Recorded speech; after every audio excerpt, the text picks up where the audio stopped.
ಬ್ರಹ್ಮಚರ್ಯ ಧ್ಯಾನ ಅಲ್ಲ, ವಿಜುವಲೈಸೇಷನ್ಸ್ ಧ್ಯಾನ ಅಲ್ಲ, ಪೂಜೆಗಳು ಧ್ಯಾನ ಅಲ್ಲ, ಸ್ತೋತ್ರಗಳು ಧ್ಯಾನ ಅಲ್ಲ, ಮಂತ್ರ ಜಪಗಳು ಧ್ಯಾನ ಅಲ್ಲ, ಇಮ್ಯಾಜಿನೇಷನ್ಸು ಧ್ಯಾನ ಅಲ್ಲ.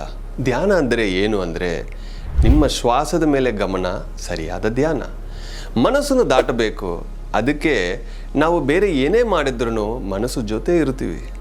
ಮನಸ್ಸನ್ನು ದಾಟಿದ್ರೇ ನಾವು ಧ್ಯಾನ ಅನ್ನೋದು ಶುರು ಮಾಡ್ತೀವಿ. ಸೊ ಧ್ಯಾನ ಮಾಡಬೇಕು ಅಂದರೆ ಧ್ಯಾನ ನಾವು ಮಾಡೋದಲ್ಲ, ಧ್ಯಾನ ಆಗಬೇಕು. ನಾವು ಕೂರ್ತೀವಿ.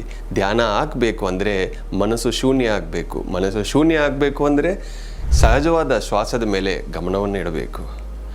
ಕೆಳಗಿರೋ ಲಿಂಕ್ಸ್ ಕ್ಲಿಕ್ ಮಾಡಿ, ಡಾಕ್ಟರ್ ಅಯ್ಯಪ್ಪ ಪಿಂಡಿ ಯೂಟ್ಯೂಬ್ಗೆ ಸಬ್ಸ್ಕ್ರೈಬ್ ಮಾಡಿ, ನಮ್ಮ ವಾಟ್ಸಾಪ್ ಚಾನಲ್ಸ್ಗೆ ಸಬ್ಸ್ಕ್ರೈಬ್ ಆಗಿ, ಕೆಳಗಿರೋ ನಂಬರ್ಗೆ ವಾಟ್ಸಾಪ್ ಮಾಡಿ. ಪ್ರತಿ ದಿವಸ ನಮ್ಮ ಜೊತೆ 11 ಗಂಟೆಗೆ ಧ್ಯಾನ ಮಾಡಿ, 3 ಕಾಲಗಳನ್ನು ಪವರ್ ಮೆಡಿಟೇಷನ್ನಲ್ಲಿ ನೀವು ಸೇರಿ ಪ್ರತಿ ದಿವಸ ನಮ್ಮ ಜೊತೆ ಧ್ಯಾನ ಮಾಡಿ.